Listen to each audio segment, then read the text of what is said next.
Hey Pisces, Sun, Moon, Rising, and Venus. This is your general tarot reading for the month of December. Because this is a general reading, it may not resonate with everyone in the Pisces collective. You can always check out your Moon and Rising sign videos. Sometimes they will resonate better. The deck's shuffled, Spirit's here. Let's get to it. The first card I'm going to draw will talk about your present situation. And we've drawn the Hermit. This suggests you are currently in a phase of deep reflection, self-discovery, or spiritual seeking. Rather than relying on outside opinions or rushing into action, you're being called to turn inward for answers. In this position, the Hermit often signals that the most important progress right now happens internally, not externally. It's a time to step back, listen, and realign with your deeper truth before taking your next steps. Okay, I like the Hermit. And now let's look at your challenge for December. We have the Ace of Wands. The Ace of Wands is pure ignition energy, inspiration, passion, motivation, creativity, new beginnings, and a yes from the universe. But in the challenge position, that fire isn't flowing smoothly. Something about starting, committing, or acting on inspiration is difficult right now. There is a spark here, it's just not landing the way it needs to. The challenge is to focus your energy, build confidence, start slowly but intentionally, remove fear or hesitation, bring structure to your inspiration, or wait until the timing aligns. Okay, let's look at the best you can hope for. And we have the Knight of Cups. The highest potential in your situation is to move forward guided by intuition, emotional truth, and heartfelt desire. It may not be the final destination, but it's a significant and soulful step on your path.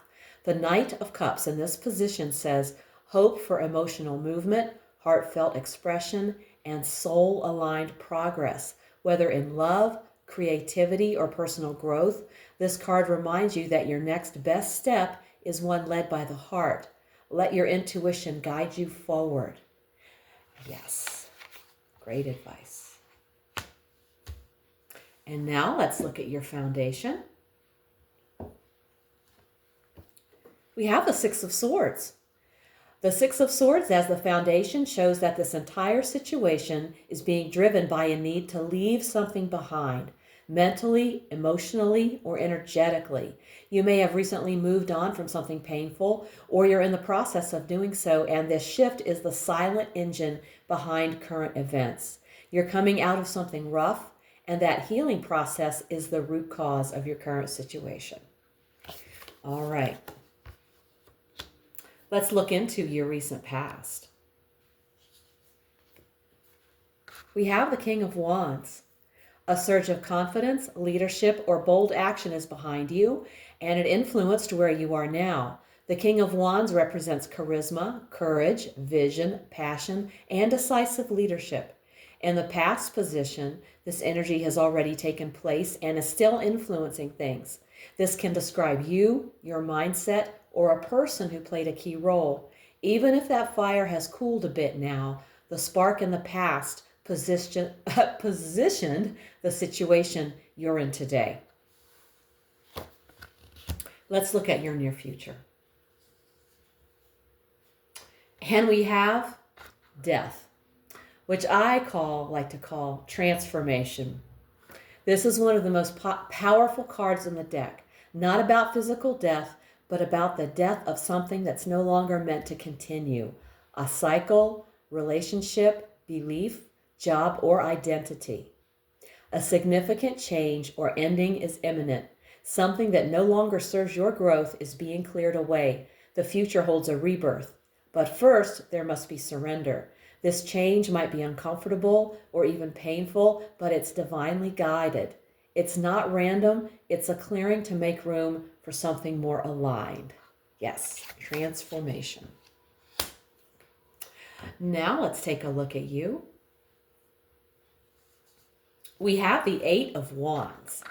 The Eight of Wands in the you position means you're the momentum in the story. acting quickly, communicating clearly, and pushing things forward. You're either in the middle of fast-moving events or you're driving them yourself. Just be mindful of speed without strategy. Okay. Let's see what's in your environment. We have the Four of Cups. Your external environment may feel uninspiring or emotionally flat. There could be support or opportunities nearby. That little cup there with the hand wanting to give it to you. But either you or someone around you aren't emotionally open to receive them, or what's being offered doesn't feel fulfilling right now. In the environment position, this card highlights emotional disconnection or missed emotional signals in your surroundings. There's likely something or someone trying to reach you, but it may require a shift in perspective or emotional openness to recognize and receive it. Okay. Let's look at your hopes and fears. We have the Five of Pentacles. The Five of Pentacles in this spot says, you're afraid of being on your own, struggling or not being enough, but you might also hope to rise from that. It's a card about hardship, but also about finding strength in the middle of it, especially by reaching out instead of isolating. Now we've arrived at the outcome. And we've drawn the King of Cups. You end up in a place of emotional control, wisdom, and inner peace, no matter how turbulent the situation began.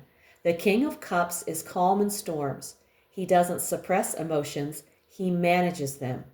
The outcome suggests that the situation resolves with grace, emotional intelligence, and a stable heart. It points to harmony, not chaos. I think that's a good outcome.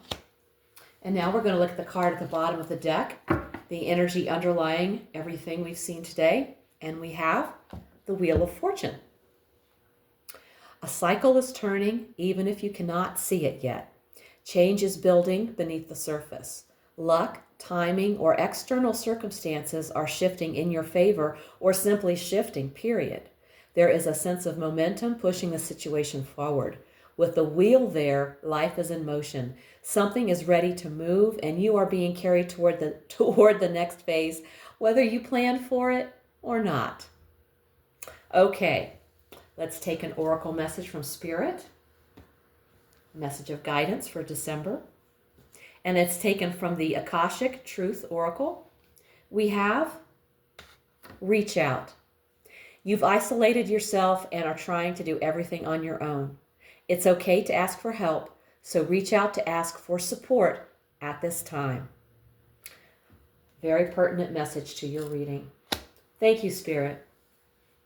Pisces, this month is a powerful turning point for you. You begin December in hermit energy, quiet, introspective, and searching for your own truth. Spirit is guiding you inward first so that when your next chapter begins, it's aligned with who you truly are. The challenge may be feeling that spark of inspiration, but not quite knowing how to start or where to direct it. Trust that this pause is intentional. Your soul is preparing for something meaningful.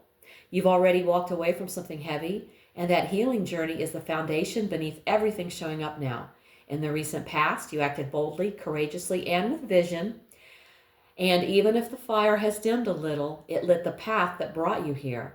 And now Spirit is asking you to welcome a deep transformation. Something that's run its course is ready to fall away, making room for rebirth, and that is far more aligned with your emotional and spiritual truth. You're moving fast this month. Your energy is driving momentum, but your environment may feel out of sync. Don't ignore the opportunities or support around you. And remember, even when you're afraid of feeling alone or unsupported, you're not. Reach out, ask for help. Let people in. Your outcome is beautiful with the King of Cups. You end this cycle with emotional mastery, peace, and a grounded heart. You don't lose yourself in the change. You rise above it. The Wheel of Fortune is turning beneath the surface, shifting you towards something fated, something meant for you. This month is all about transition, healing, rebirth, and emotional maturity. Trust your inner light. Let the old fall away and open your heart. You're being guided into calmer waters and a more aligned version of yourself. If this reading hit home, give it a like, subscribe, and let me know in the comments how it's showing up in your life. Liking and commenting makes the YouTube algorithm place my videos in front of more viewers. If you want a personal reading, all the info's below. Also, check out my weekly oracle readings posted each Sunday for extra insight. Thank you so much for tuning in. Take care, and I'll see you in the next one.